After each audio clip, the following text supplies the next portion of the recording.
Hello and thank you for joining us with this episode of the GrowVC Everyone Funding Startups podcast. During the past years, there have been a variety of new initiatives to support and coach aspiring entrepreneurs, such as different startup boot camps of various lengths.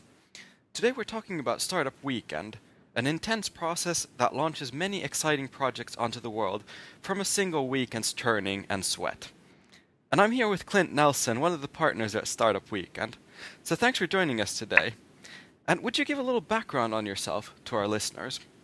Sure, yeah. So for me, I jumped into Startup Weekend full-time about a year and a half ago with my co-founder, Mark Nogger. The two of us were working basically 7 days a week, 17-hour days. And a year and a half later, we're now a team of 8.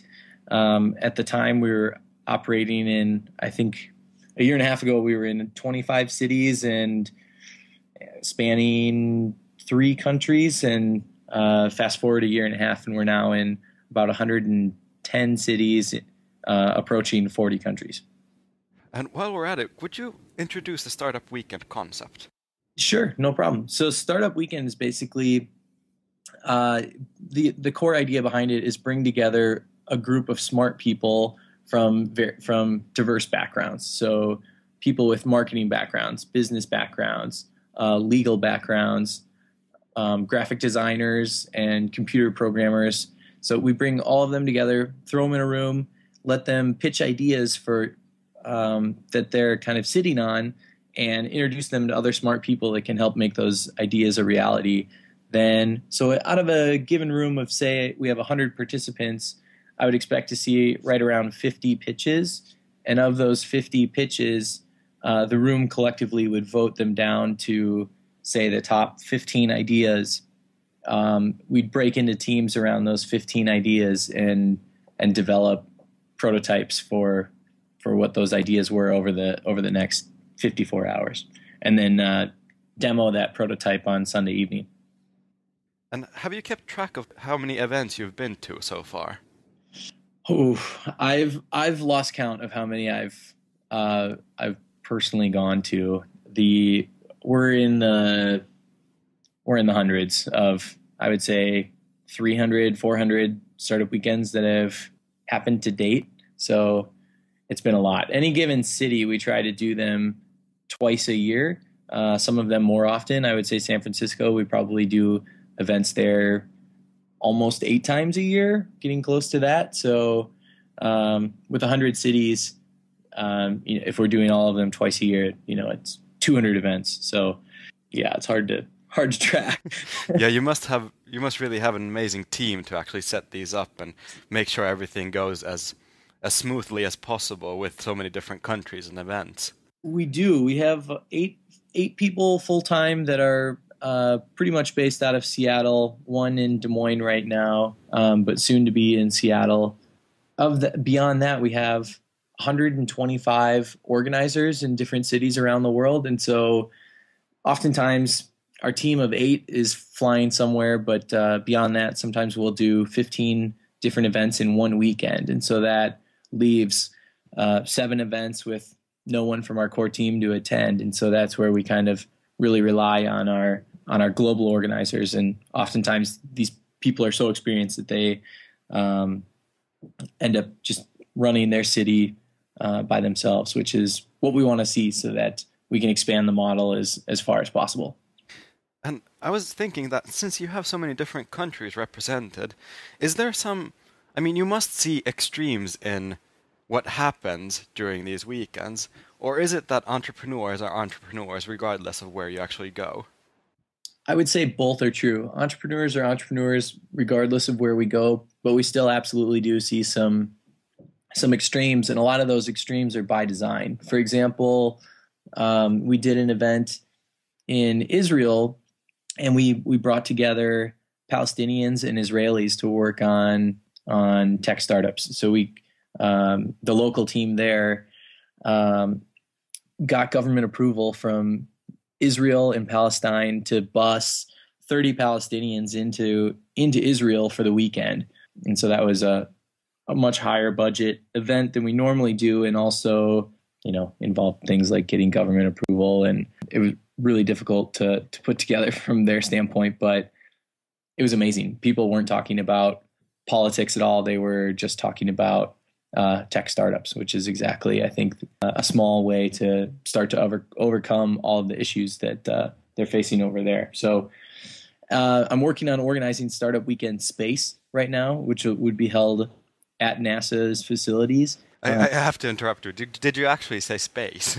I did, yeah. Okay. So, yeah, having a commercial focus on kind of like what Richard Branson's doing. But we have had an opportunity to get that ball rolling, and I jumped on it. And so we're trying to take the Startup Weekend concept into a lot of different verticals. Right now, we primarily, our bread and butter is in Web 2.0 apps, mobile apps. Generally, if you go to a Startup Weekend now, 99% of all of the ideas in any given city would revolve around web, which is logical considering both the time constraints and resources constraints. You've got 54 hours and everyone's armed with a laptop. So, you don't really have the ability to put anything into space in that setting. But if we were to have access to NASA's facilities, then we have more resources and more equipment and a different group of people. And so with that comes different opportunities for what's possible. Yeah, and I guess with that comes also a little bit of responsibility over the actions. You can't just simply wing it with NASA's resources. Right. Yeah. So we'll see. That's very new, but I have a feeling that it's going to happen. So do you have a timeline on that? Some sort of tentative schedule when that's going to happen? I'd like to see it happen within the next 4 to 6 months. Okay. That's a modest time frame. Yeah. So not tomorrow, but quickly approaching. Yeah. I mean, we've done other initiatives with women, focusing on female entrepreneurs at a lot of the events. It's a high percentage of men that turn out. And so we've done a few themed around female entrepreneurs, and those have been quite successful. One in San Francisco, we had, I think it was 180 people show up, and 70% of them were women, and food spotting actually came out of that. And they've subsequently raised $750,000 in funding. So some other different twists we've done Startup Weekend Education, Startup Weekend Mobile, but typically when we do Startup Weekend, it's just in its generic form where the theme is come and pitch any idea, and the underlying expectation, I guess, is that it's web-based, whether that's a mobile app or Web 2.0 application. Since you've seen so many different Startup Weekends unfold with different concepts and different themes, what have you learned in the process? I've learned the world is really flat. People are thinking about a lot of the same problems. I find it really fascinating when I go to, say, 5 or 6 different cities, and there are, 2 ideas that are common through those various cities. I'd say I've heard anonymous Twitter pitched and built, and I've heard it pitched and seen it built in a few different cities, which is actually pretty fun. I like the service. So it's imagine Twitter, and if it was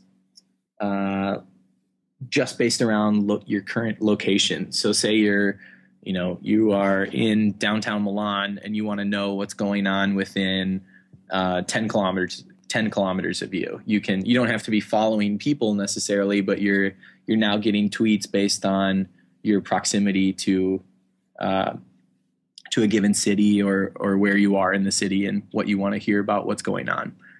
For example, if you're standing in Paris right now, you might be hearing about gridlock on the highways and fuel shortages and some riots in some of the public areas. Or if you were at a beach, you might hear people